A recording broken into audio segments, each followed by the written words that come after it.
When you look back at the last game you played, what are the things you remember the most? Was it perhaps the well-written companions you met along the way that caught your intrigue? Or the engaging story in which you could fully immerse yourself? Was it the unique aesthetics that created a world which upon seeing one could only marvel at? Or the triumphant feeling of defeating that one asshole boss you thought you could never in a lifetime bring to his knees? People remember these things because they made a big impact on them, and that's totally fair.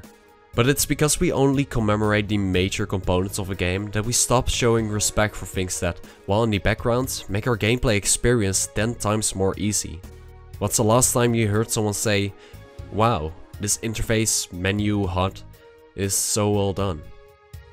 In the last video I did on the UI design of Xenoblade 2, link in the description, I mentioned that good design is invisible, so even when it's done well, we won't think of it as something worth remembering or mentioning. You hear people talk about design only when it's done exceptionally well or, and this one is more common, when there were things that irritated them. For casual and hardcore players, when a menu or screen is okay, it's simply just that. Something that's okay, but nothing special. The goal of this video isn't to make people suddenly praise the hell out of interface design, but to simply offer a different perspective on a topic that is so often overlooked. As you will see in this video, UI design is a fascinating topic that can be far more complex than one would initially expect it to be. And well, this is also a good way to put the things that I've learned so far about user interface design into action. So here we are. Today's video will be dedicated to the battle interfaces of various JRPGs and how they changed over time to transform in what we have today. So let us start by going back in time to an era in which the concept of interface design was just started to make a name for itself. The year 1968, an age in which the aesthetic value of interfaces was still set to 0.0. Welcome to the Stone Age of gaming interface design.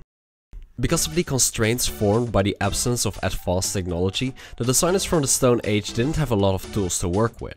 They were forced to rely on nothing more than legible typography to display important stats or options the player could choose from, and big black containers to group these stats or options together.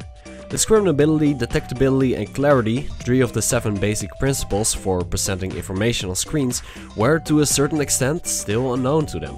I want to prove this by presenting the screens for 2 of the most influential JRPGs of that time, Final Fantasy I and Dragon Quest I. Final Fantasy and Dragon Quest are both old games, and that's more than noticeable by the very minimalistic approach they took with their interfaces. Neither of these games use any form of contrast to distinguish different pieces of information. In Final Fantasy I, both the character stats as well as the blocks for the battle options look exactly alike, with no visual difference that would otherwise separate the two, except for the information displayed in the boxes themselves. Dragon Quest was at least clever enough to label the info blocks to make things a bit more clear, but then again, the 2 blocks visible still share the same colors, shape and font height. There's also a big problem regarding buttons in both games, namely, they don't really look like buttons at all.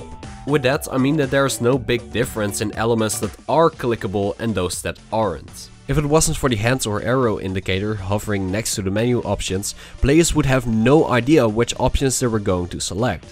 The problem here is that there is a lack of what we designers like to call perceived affordance.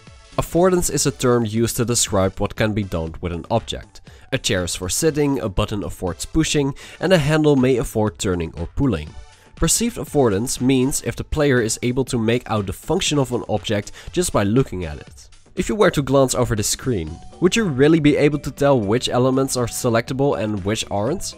A door may afford pushing or pulling, depending on which way it opens. If a button has curls around its sides, we know we have to turn the button instead of pushing it.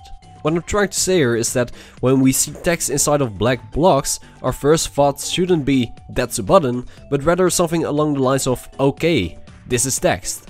It's only when we see the arrow that we start associating this single line of text with something that we can actively interact with. But while this was passable for its time, it's a poor man's solution when we compare it with solutions from now. However, it's not like the developers haven't put any thought into this at all. In Final Fantasy, the containers that have a correlation with each other are vertically and horizontally aligned instead of being all over the place. Dragon Quest! There is an arrow that tells you which option is currently selected, and everything is visible on only one screen rather than being divided on several screens. It might not seem like much, but these design choices were the foundation on which present day's interfaces are being built. Back then, it was a simple time in which the developers for the battle screens could only concern themselves with if the screens worked as intended and if the player understood how to interact with them. It resulted in screens that, while functional, were stiff, bland, sometimes even confusing, and devoid of any style or heart. To take the next step, computers and software first had to evolve, become more powerful, so to say, and that's exactly what happened. As time went on, computers started evolving, bringing with it more powerful software for the designers and programmers to work with. Consequently, UI design started to undergo changes as well. Now that the designers and programmers had access to more advanced software and became more knowledgeable about the inner workings of UI design, they started to discover new ways to communicate necessary information. Their problems for the still battle screens was now within hand reach, as designers started to realize there was a very simple solution. Welcome to the rise of icons.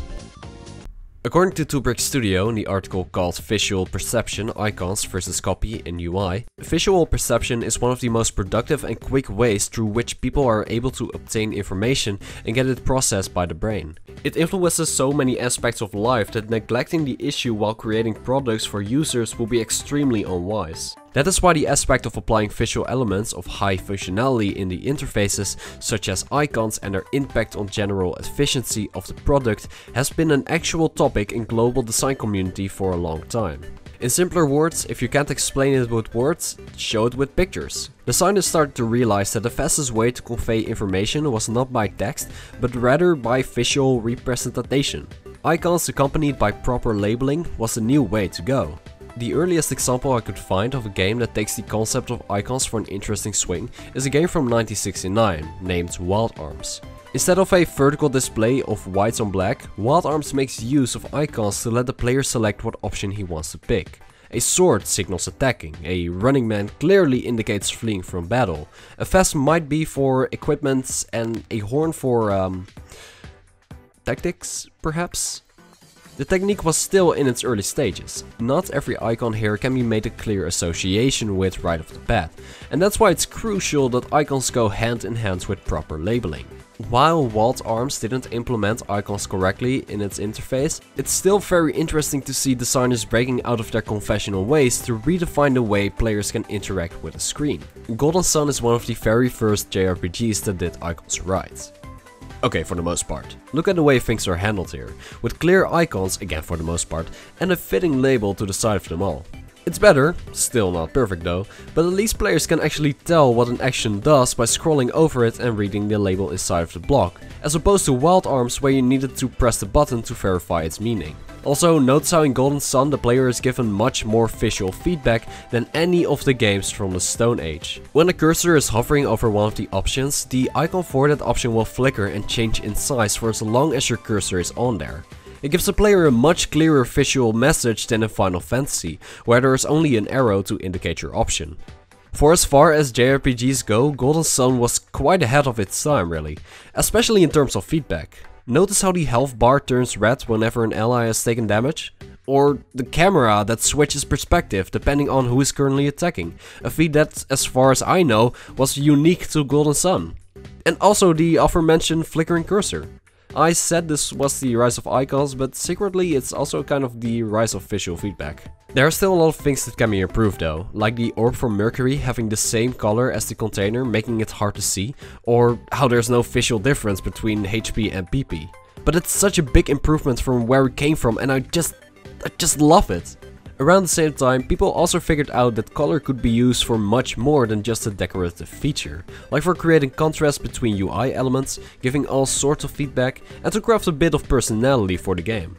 In Mario and Luigi Superstar Saga, it's super easy to see which stats belong to which character, even if there aren't any labels. This is possible since the color of those blocks correspond with the distinct color of the Mario Bros. Red is for Mario and green is for Green Mario. And it's not only the stat blocks. All of the button prompts are also colored in either red or green, to make it really easy for the player to see what button will control which bro. While this might be obvious now, back then it was revolutionary. Not only did it drastically decrease the friction players had with certain gameplay elements, but it also gave an opportunity to implement the game's very own personal style in parts of the game that are so easily glossed over. Superstar Saga did some fascinating things, but the one I found to be most noteworthy is how it played around with its thematics. The menu from Superstar Saga is an unconventional one, even by today's standards. Instead of simply going through a list of options and picking one, Superstar Saga lets you choose from a series of colored coin blocks. If you want to confirm your action, you don't just press the A button to execute a command, but instead have to break the block with whoever Mario Bros.'s turn it is. It is a really clever nod to the coin blocks that are ever so present in the Mario games, and it gives a certain uniqueness to the game, making it stand out from everything else. But Superstar Saga wasn't the only game that experimented with thematics in its interface. Skip forward 3 years later to the year 2006, and we are greeted with one of the most stylish JRPGs of its time. Persona 3 takes all the concepts we talked about so far and put them into action. The menu and options are both provided of fitting labels, each of those options being accompanied by its own icon. The selected option is marked in pink instead of blue, making it easily identifiable by creating contrast between options, and by making use of specific forms and clever positioning, the whole battle menu resembles something akin to the barrel of a real-life gun. The gun, of course, being the main tool that the SEES members use to summon one's persona. But there is even more to be seen here. All but a few elements like the health bar and the rush modes are colored in different tones of blue, so it would fit with the themes and aesthetics that are present in almost every screen of the game. Even the characters' portraits have blue lines around them. And hey, all of the character stats are finally not bordered anymore. By placing the elements in close proximity to each other, people can easily spot what does and doesn't belong together. All the use of themes and color has as a result that every element in the screen feels like a cohesive unit that seamlessly works together, instead of being loose parts laying around everywhere with no correlation other than being on the same screen. But as we once more skip ahead in time, yet another change is unfolding right under our noses. We see the design get slicker, the basics are getting polished, and yet again people start to redefine what a battle screen is and could be.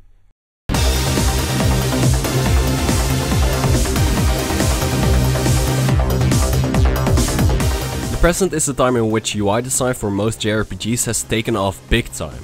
One look at games like Tokyo Mirage Session or Blue Reflection says enough to make this clear. Just look how information dense the character stats sections are in TMS. It tells us the character's current HP and EP, each bar having its own color so it's easy to distinguish the two.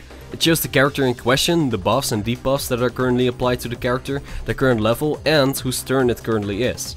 It's a lot to take in, but it's done in such a way that it's not only easy to understand, but also only takes the minimal amount of space necessary. Just compare it to Persona 3 and see how the character stats sections have not only become much more informative, but also much smaller and stylized. And look how clever they made the turn count bar. By separating the bar with distinct opposite colors, it's really easy to see which bar belongs to which group.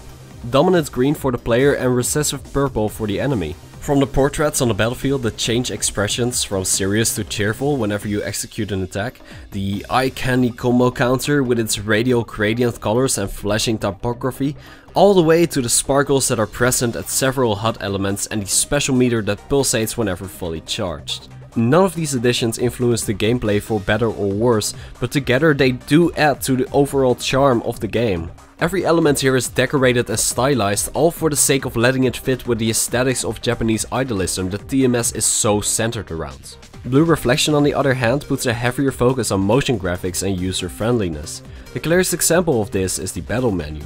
Now, whenever you hover over an option, a short animation will play, making it extra clear what the option will do. Swords will move and clash, creating sparks, circles will rotate and absorb energy, characters will charge forward. It's a clever and stylish addition that adds a little bit of oomph to the menu. But that's not all it did with their motion graphics. Take a close look when you confirm your option and see how the grid and transparent squares in the background change form and position to make the menu a bit more pop out. It's a small detail that doesn't affect the gameplay, but most of the time it's the little details designers add and extra liberties they take that separates the good UIs from the great ones. even when players don't notice it. What's also worth to point out is the way the options are positioned. Namely, it's done in such a way that the player can select any option just by moving the joystick one time. This not only saves time, but also makes it really easy to select the option you want. Furthermore, blue reflection makes heavy use of hard edges for all its HUD and UI elements. You can see it in the reflect meter, the character stats, the icons, the battle options, and even in the timeline. The similarity of these shapes unifies the elements so that everything together forms one cooperative unit.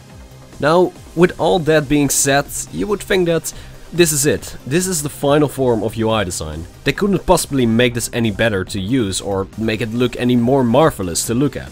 There's nothing more that can be improved on it. It's the end, fin, el final, finito. Yeah, you're not even close. Trails of the Cold Steel 3 and Persona 5. The undisputed king and queen of UI designing games. Both of these games revolutionized the way how battle menus can look and be used by doing something that was almost never done or never done right. They mapped every major action the player could pick to one of the buttons of your controller. No more scrolling through lists, well, at least not on the first menu, but just a single button press will let you execute the action you want to take. In Persona 5, every action is accompanied by immediate feedback. A menu that pops out, a pistol that appears in the hand of the character, a change in perspective, and it's all done so fluently. These menus are made in such a way that they don't feel like menus anymore. By breaking all common conventions, they have gone up and beyond everything we knew to create something truly mesmerizing. It's stylish, it's cool, it's even fun to use. And that's the beauty of both these screens and menus. They learned from the past and used that knowledge to polish the basics to make them shine like bright diamonds and apply them in a totally new light. Trails of the Cold Steel 3 places HUD elements to the side and positions them not vertically or horizontally, but rather in these stylish arcs that, when put together, creates an ellipse through which the player oversees the battlefield. It immerses the player into the game without making any sacrifices in regards to information or clarity. Then we also have the battle menu. By giving the menu a 3D effect and by positioning the two panels to the sides of the characters, the menu resembles something like sci-fi option panels that the characters use to communicate with each other and to coordinate attacks. By making the menu an active part of the game world and by mapping buttons to all actions, the player slowly but surely starts remembering these options by buttons alone, and the menu, so to say, fades into the background. With all this flash and flare that was 20 years ago still unheard of, one could only wonder, how much further can we go? What is the next big step, the next big innovation, so to say?